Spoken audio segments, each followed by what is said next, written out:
নমস্কার বন্ধুরা, স্বাদে গন্ধে ভরপুর সবাইকে স্বাগত।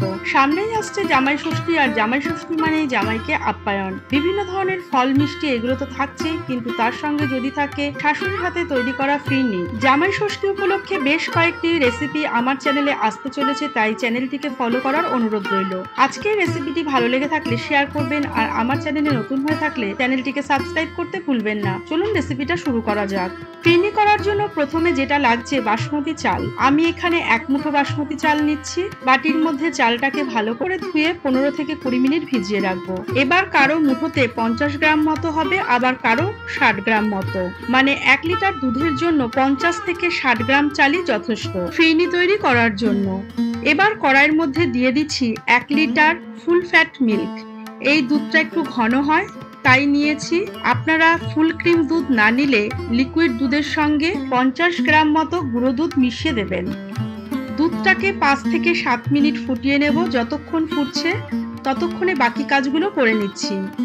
চালটা ভিজে গিয়েছে, এবার একটা স্ট্রেনারের মধ্যে চালটাকে ঢেলে দিচ্ছি যাতে জলটা ঝরে যায়। এবার একটা শুকনো কাপড়ের ওপর চালগুলোকে নিয়ে খুব ভালো করে মুছে নেব। আপনারা চাইলে এইভাবে মুছে কিছুক্ষণ পাখার হাওয়াতেও রেখে দিতে পারেন, তাতে চালটা আরো ঝরঝরে হয়ে যাবে, গুঁড়ো করতে সুবিধা হবে।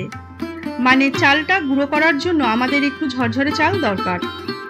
এইবার এই চালগুলোকে একটা মিক্সিং জারের মধ্যে নিয়ে একটু দানা দানা রেখে গুঁড়ো করে নেব। আর এর মধ্যে নিয়ে নিচ্ছি একটা ছোট এলাচের দানা, খোলাটাকে আমি ফেলে দিচ্ছি। চালটা গুঁড়ো করা হয়ে গিয়েছে, একটু চামচ দিয়ে তুলে দেখিয়ে দিচ্ছি। একদম মিহি গুঁড়ো হবে না, হালকা একটু দানা দানা থাকবে, তবে খুব বেশিও কিন্তু আবার দানা দানা থাকবে না। ভালো ফিরনি তৈরি করার জন্য চালের গুঁড়োটাই কিন্তু আসল। সঠিকভাবে চালের গুঁড়ো করতে হবে, তাই আমি একটু এখানে বেশি কথাই বললাম। এইদিকে দুধটাও ফুটে অনেকটা ঘন হয়ে গিয়েছে। এবার চালের গুঁড়োটাকে একটা বাটির মধ্যে নিয়ে 3 হাতা মতো গরম দুধের সঙ্গে ভালো করে মিশিয়ে নিচ্ছি।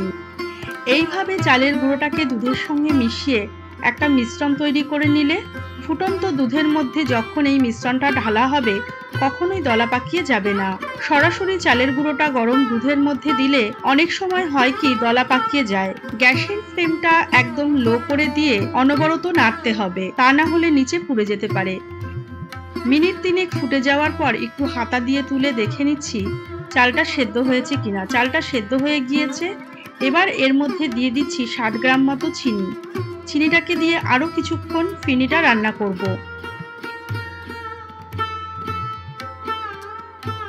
কিছুক্ষণ পর ফিরনিটা গ্যাস থেকে নামিয়ে নিচ্ছি।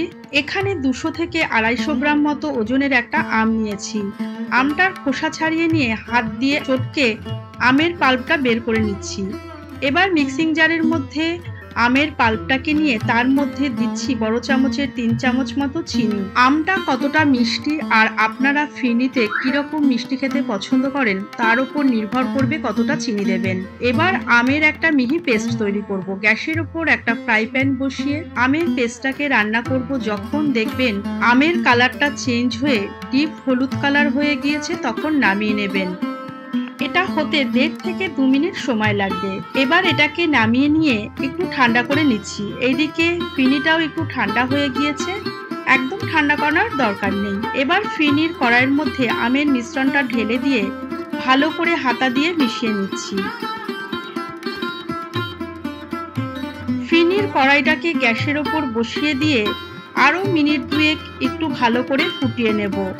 ম্যাঙ্গো ফিরনি তৈরি করার সময় কখনোই কাঁচা আমের পাল ফুটন্ত ফিরনির মধ্যে দিয়ে দেবেন না। অনেক সময় আম যদি একটু টক হয় ফুটন্ত ফিরনির মধ্যে দিলে ফিরনিটা কেটে যেতে পারে। ম্যাঙ্গো ফিরনি তৈরি হয়ে গিয়েছে। এবার গ্যাসের ফ্লেমটা অফ করে দিয়ে নামিয়ে নিয়ে একটু ঠান্ডা করে নেব। এখানে 2টো মাটির ফিরনির বাটি নিয়েছি, আপনারা যে কোনো বাটি নিতে পারেন। বাটিগুলো আমি আগেই ভালো করে ধুয়ে শুকিয়ে রেখেছিলাম। এবার ফিরনিটা বাটির মধ্যে ঢেলে দিচ্ছি। ফিরনির বাটিগুলো যখন নর্মাল টেম্পারেচারে আসবে তখন ফ্রিজের মধ্যে 1 ঘন্টা মতো রেখে ভালো করে ঠান্ডা করে নেব। 1 ঘন্টা পর ফিরনিগুলো নিয়ে ফিরে এলাম। খাওয়া দাওয়ার পর ঠান্ডা ঠান্ডা ফিরনি খেতেই বেশি ভালো লাগে। কত সুন্দর ম্যাঙ্গো ফিরনি তৈরি হয়েছে। আমার দেওয়া মেজারমেন্টে করলে আপনাদেরও ঠিক এইরকম ম্যাঙ্গো ফিরনি তৈরি হবে। একটু চামচ দিয়ে কেটে দেখিয়ে দিচ্ছি, মুখে দিলেই মিলিয়ে যাবে। অনেক দাম দিয়ে আমরা ম্যাঙ্গো ফিরনি কিনে খাই, দেখলেন তো কত সহজে তৈরি হয়ে যায় বাড়িতে। আশা করি আমার আজকের রেসিপি ম্যাঙ্গো ফিরনি আপনাদের ভালো লেগেছে। আবারও ফিরে আসবো এইরকম অন্য কোনো রেসিপি নিয়ে।